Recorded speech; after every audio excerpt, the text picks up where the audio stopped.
अस्सलामुअलैकुम the digital broadcast में खुशामदीद। मैं हूं मेज़बान नबीला बंगश। नाजरीन, बात करेंगे सियासी बहरान के हवाले से। इस कौम को कभी सियासी बहरान का सामना करना पड़ता है तो कभी गंदम स्कैंडल का, और कभी जजेस के हवाले से जो है बात सामने आती है कि जजेस को धमकियाँ दी जा रही है। तो बात करेंगे, सीनियर सहाफ़ी सदीक जान साहब हमारे साथ मौजूद है। अस्सलाम वालेकुम सर। वालेकुम अस्सलाम। थैंक यू सो मच, आपने अपना वक्त दिया। जी, वेलकम। सर, सवाल ये लेके आऊँगी कि साबिक़ वज़ीर आज़म जो थे, निगरान वज़ीर आज़म अनवारुल हक साहब, उन्होंने ये बयान दिया कि जो मैंने गंदम का जो इम्पोर्ट की थी वो बिल्कुल ठीक थी। लेकिन 2008 में अगर हम जाएँ ज़रदारी के दौर में, तो ज़रदारी के दौर में जो 18वीं तरमीम की गई उसमें ये था कि वफ़ाक जो है वो गंदम वो ख़रीदारी नहीं कर सकता। सूबाई जो हुकूमतें वो करेंगी। सूबाई हुकूमतें जो है वो करेंगी। तो सर, सवाल ये है कि गंदम स्कैंडल का ज़िम्मेदार कौन है? देखिए, बहुत शुक्रिया। और मैं शुरू में एक बात कह दूँ कि मैं बड़ा जूनियर सहाफ़ी हूँ। सीनियर सहाफ़ी और बहुत सारे हैं, मैं तो सीनियर नहीं हूँ, मैं तो जूनियर सहाफ़ी हूँ। देखिए, नबीला, आपने जिस तरह से ख़ुद ये बात इसकी निशानदेही की कि 18वीं तरमीम के हुँ, बाद अब ज़ाहिर है ये सूबाई सब्जेक्ट है और वफ़ाक को ये नहीं करना चाहिए था, वो तो चलें एक और बहस है। असल बात तो ये है कि जिस तरह से निगरान वज़ीर-ए-आज़म जो हैं अनवरुल्लाह काकड़ साहब, वो डट गए हैं और हुँ, वो कह रहे हैं, वो यानी सीधा-सीधा कह रहे हैं कि मेरा जो कर सकते हो कर लो, अगर मेरा कुछ कर सकते हो तो कर लो। उन्हें पता है कि इस हुकूमत की ये हैसियत नहीं है, इस हुकूमत की औकात नहीं है। उन्हें पता है शहबाज शरीफ डमी वज़ीर-ए-आज़म है। इसलिए वो कह रहे हैं कि भई, अब एक और आपने खबर देखी होगी कि इनको बुलाया अनवरुल्लाह काकड़ साहब को और शायद किसी और को, शमशाद अख्तर साहिबा को, दोनों नहीं आए। हुँ, औकात इस हुकूमत की ये है कि ये अनवरुल्लाह काकड़ से सवाल नहीं कर सकते। ये इन्होंने हो सकता है मिन्नत तरला किया हो कि सर हम आपके घर, आपके दफ्तर, आपके कदमों में आके टीम बैठ जाएगी, प्लीज़ उसको टाइम इनायत फरमा दें और उनकी बात सुन लें, वो कुछ पूछना चाहते हैं। तो अनवरुल्लाह काकड़ ने इजाज़त नहीं दी। ये हुँ, तो हैसियत और औकात है इस हुकूमत की। हुँ, बाकी पीडीएम की हुकूमत के बाद जो निगरान हुकूमत थी, वो तसलसल थी पीडीएम की हुकूमत का। ये नून लीग का हिस्सा थे अनवरुल्लाह काकड़ वगैरह। ये मरीम नवाज़ साहिबा से जाके मिले थे निगरान प्राइम मिनिस्टर बनने से पहले, और अभी भी ये देख लें आप सारा लेकिन मिल के। अनवारुल हक साहब ये भी कह रहे हैं कि अगर मैं इसमें मुलव्विस हूँ, अगर किसी को शक है तो करे तहकीकात, मुझे पकड़ ले। देखें, पकड़ेगा तो तब ना, आप पेश नहीं हो रहे, आप जवाब नहीं दे रहे, तो हुँ, कहाँ से आपको वो पकड़ेंगे? और हुँ, उन्हें भी वो इसलिए उनका कॉन्फिडेंस है ना। हुँ, देखें, एक वक़्त था पाकिस्तान के अंदर, अदालतें इस तरह की थीं हुँ, कि जब कोई कहता था कि हम आपको अदालत ले जाएँगे, तो एक खौफ आता था ना, डर लगता था कि यार ये अदालत की धमकी दे रहा है, अदालत में गए तो मामलात गड़बड़ हो जाएँगे। अब तो जो चोर देखें, जो डाकू देखें, जो लुटेरा देखें, जो बदमाश देखें, जो गुंडा देखें, जो 2 नंबर आदमी देखें, वो आपको सबसे पहले कहता है अदालत ले जाओ मुझे। हुँ, मैं तुम्हें देखूँगा अदालत में। तो इसलिए वो कह रहे हैं कि कुछ है तो मेरे खिलाफ साबित करो। उन्हें पता है शहबाज शरीफ बेचारे की औकात और हैसियत क्या है, वो कुछ नहीं कर सकता। तो देखें, अनवरुल्लाह काकड़ जो इतराफ़ कर रहे हैं कि हाँ, मैंने इम्पोर्ट किया, ये तो इतराफ़ है, जुर्म है, बात ख़त्म हो गई। हुँ, वो कह रहे हैं हाँ, मैंने इम्पोर्ट किया है। भई, 1 मिलियन टन अगर आपने कर भी लिया था कि इम्पोर्ट करनी है, हुँ, तो ये 3.6 मिलियन टन कैसे होगी? सही। एक्सपोर्ट हो गई। हुँ, 3.6 मिलियन जो है वो मैट्रिक टन जो है वो आपने यानी इम्पोर्ट ये कर ली। ज़िम्मेदार निगरान हुकूमत ही है। निगरान हुकूमत ने, और निगरान हुकूमत किसकी थी? कौन हुँ, लाने वाला था? कौन? नाम किसने दिया था? शहबाज शरीफ ने दिया था। हुँ, पूरा वहाँ निगरान हुकूमत में किसके लिए काम होते रहे? नून लीग के होते रहे। निगरान हुकूमत में जो है वो किसको फैसिलिटेट किया जाता रहा? हुँ। निगरान हुकूमत ने जो इलेक्शन में धांधली और ये सारी किस चीज़ के, किन के लिए फैसिलिटेट की ये सारी चीज़ें? तो इनके लिए की। तो ये वो सारी हुँ। एक ही है। सर, इमरान खान पर आएँगे। खान साहब जो है वो अपने वकला से नाराज़ नज़र आते हैं, ऐसा कहा जा रहा है। क्योंकि किसी ने कहा कि खान की रिहाई ईद से पहले होगी, अब कहा जा रहा है ईद के बाद होगी, कोई कह रहे हैं मार्च में, अब कह रहे हैं कि हुँ। मई में। तो आप क्या समझते हैं, खान की रिहाई कब और कैसे मुमकिन है? और अगर होगी तो क्या हम उसको डील का कहेंगे कि हाँ, खान साहब ने कहीं न कहीं डील की है? देखिए, पहली बात तो ये है कि मेरा नहीं ख़्याल कि वो वकला से नाराज़ हैं। हाँ, हुँ, कुछ के ऊपर उनके तहफ़्फ़ुज़ात हो सकते हैं कि यार ये ऐसे नहीं, ऐसे कर लेना चाहिए था। ये इस हद तक तो हो सकता है, लेकिन नाराज़ मेरा नहीं ख़्याल कि वो वकला से नाराज़ हैं। हुँ, अगर नाराज़ होते तो उनके पास ऑप्शन है, चेंज कर लेते लीगल टीम। हुँ, और उनके लीगल टीम में कुछ तो बहुत ज़बरदस्त नाम है।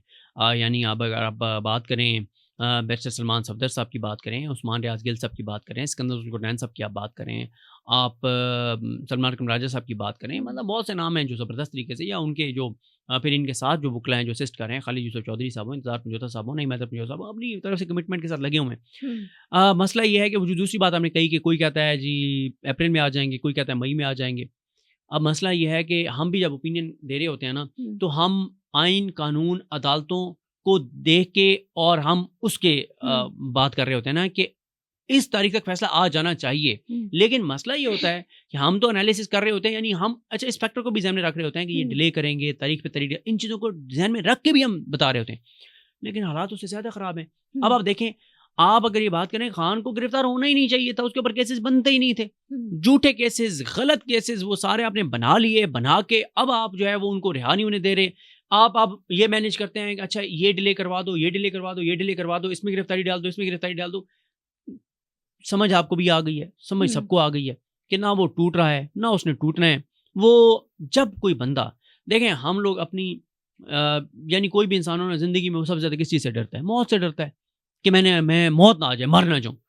जिस बंदा जो मौत से आगे निकल गया है कि वो कहता है कि मौत को मुझे खौफ ही कोई नहीं है, जिस दिन आनी है सो आनी है, ठीक है। और वो कहता है कि जैसे खालिद बिन वलीद ने कहा था कि जब तक ज़िंदगी लिखी हो तो मौत खुद ज़िंदगी की हिफाजत करती है, और जब मौत का वक्त आ जाए तो ज़िंदगी जाके मौत को गले लगा लेती तो है। ऐसी सूरत हाल में आप खान साहब को क्या तजवीज़ करेंगे?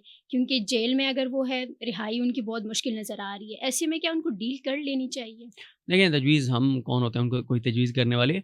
खान साहब के अपने फ़ैसले हैं और उनका फ़ैसला यही है कि वो डील नहीं कर रहे होते तो आप बाहर होते।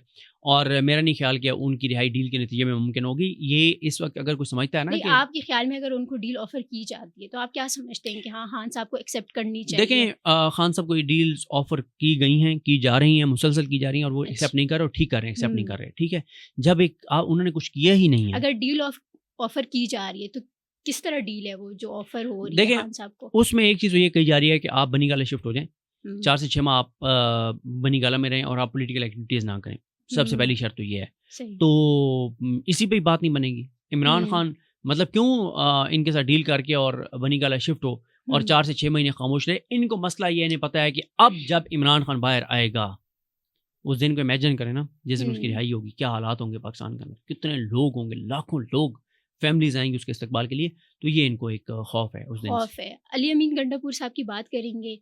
फैसल करीम साहब को उन्होंने हराया, तो अब वफाक हुकूमत उन्हीं को KPK में गवर्नर जो है वो तैनात कर रही है। दोनों आपस में रिश्तेदार भी हैं, तो ऐसे में KPK गवर्नमेंट के साथ फैसल करीम को तैनात करके वफाक अपने ताल्लुकात को बेहतर बना सकती है। देखिए, मसला ये है कि वफाक का ज़ाहिर है जैसी तैसी हुकूमत है, वो है फॉर्म 47 की, तो उनका इस्तेहकाक है कि उन्होंने अपना नुमाइंदा नामज़द करना था और फैसल करीम गुंडी साहब को कर दिया गया नामज़द। और बाकी यहाँ पे क्योंकि हमारा जो पार्लिमानी सिस्टम है उसमें कोई ज़्यादा इख्तियारात गवर्नर के पास नहीं हुआ करते और मेन सूबाई हुकूमत के पास होते हैं। बाकी मुझे नहीं लगता कि कोई वफाक और KPK के कोई हालात बेहतर होंगे या आइडियल होंगे या नॉर्मलाइज होंगे। ये चीज़ें शिद्दत बढ़ेगी और आप देखेंगी कि जैसे जैसे वक्त आगे बढ़ेगा, चीज़ें आगे बढ़ेंगी तो कॉम्प्लिकेटेड होती चली जाएंगी। क्योंकि देखें, KPK हुकूमत इमरान खान के नाम पर बनी है और KPK जो है वो बहुत एग्रेसिवली इमरान खान के साथ खड़ा है। KPK में इस वक्त हालात ये हैं कि वो इमरान खान के लिए जान दे भी सकते हैं और ले भी सकते हैं, इस हद तक चले गए हुए हैं। तो इस सारी सिनेरियो में मुझे नहीं लगता कि कोई हालात नॉर्मल रहेंगे वफाक और KPK के दरमियान। मुझे लगता है कि किसी वक्त भी कोई चीज़ ट्रिगर करेगी और बहुत ज़्यादा हालात जो है वो KPK और वफाक के दरमियान ख़राब हो जाएंगे। अगला सवाल ये है कि इस्लामाबाद हाई कोर्ट के जो 6 जजेस हैं जिनको ख़त मौसूल हुआ, फिर उसके बाद वो ख़त उन्होंने चीफ़ जस्टिस साहब को पहुंचाया कि हमारे ऊपर प्रेशर है, इदारों की जानिब से एस्टेब्लिशमेंट के बारे में हम कह सकते हैं कि दबाव डाला जा रहा है। तो चीफ़ जस्टिस ने जो कमीशन बनाया उनको भी ख़त मौसूल हो गया, चीफ़ जस्टिस के नाम है, दीगर जजेस के लिए भी। तो इस केस को आप किस तरह देखते हैं? यानी चीफ़ जस्टिस के मुद्दत मुलाजमत पे हैं, क्या आप समझते हैं कि जो हाई कोर्ट के जजेस हैं उनको कुछ ना कुछ इंसाफ मिल जाएगा या उनसे ये केस जो है मंतकी अंजाम तक पहुंच जाएगा? देखें, ये तो मुझे नहीं पता कि सुप्रीम कोर्ट से क्या होगा, क्योंकि काजी साहब भी सरबकफ हैं, डटे हुए हैं कि उन्होंने इस मामले पे मट्टी डालनी है और उन्होंने अपने 6 जजेस के खिलाफ वो जा रहे हैं और वो हुकूमत को पूरा मौका फराहम कर रहे हैं कि जो इन जजेस के साथ कर सकते हो कर छोड़ो।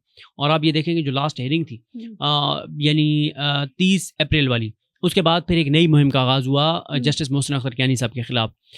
तो अब बात यह है कि काजी साहब तो ये कर रहे हैं, यानी हुकूमत को फैसिलिटेट भी कर रहे हैं और उनके ऊपर इल्ज़ाम लग रहा है कि वो हुकूमत के सहूलतकार हैं और मिल के खेल रहे हैं और अपनी एक्सटेंशन के लिए खेल रहे हैं। लेकिन इन 6 जजेस का मैं आपको बता सकता हूँ कि और सरप्राइजेस बाकी हैं और सरप्राइजेस आने हैं इन जजेस की तरफ। तो देखते हैं कि आने वाले वक्त में कैसे आएंगे। लेकिन एक और अहम मामला ये है, वो मौलाना फजलुर रहमान के हवाले से बार-बार बात की जा रही है और वो जब भी कुछ बोलते हैं तो वो बड़ी हेडलाइंस बनती है। तो मौलाना की जो तहरीक है वो हुकूमत के ख़िलाफ़ और एस्टेब्लिशमेंट और हुकूमत के खिलाफ वो खुल के बोल रहे हैं। तो अचकज़ई साहब ने भी मुलाकात की है जमात इस्लामी के अमीर साहब से। बिल्कुल। तो ऐसे में आप क्या देखते हैं, अगर ये 3 जमातें मिल जाती हैं तो हुकूमत के लिए टफ़ टाइम दे सकती है? देखिए, मौलाना साहब और पीटीआई जिस दिन मिल गए तो ये बहुत ही खौफनाक खबर होगी। हुँ, ठीक है? अब मसला ये है कि पीटीआई के अंदर कुछ लोग इस पे काम कर रहे हैं कि मौलाना साहब और पीटीआई का आपस में इत्तेफ़ाक ना हो। ना हो। दोनों एक पेज पर ना आएँ और वो कहीं और से खेल रहे हैं। उनको ये टास्क दिया गया है कि मौलाना और पीटीआई को एक पेज पे नहीं आने देना। मेरा ख़्याल है कि जिस दिन मौलाना साहब और पीटीआई आ गए एक पेज पे, वो इस निज़ाम के लिए बहुत ख़तरनाक सूरत-ए-हाल होगी और उसके बाद ये निज़ाम नहीं चल पाएगा। लेकिन सर यहाँ पे एक और अहम सवाल ये है कि पाकिस्तान तहरीक इंसाफ अगर मौलाना से इत्तेहाद करती भी है, जो कि बात की जा रही है बार-बार, तो क्यों करे? क्योंकि जो बयानात खान साहब के हैं तो उस लिहाज से देखा जाए तो इत्तेहाद नहीं करना चाहिए।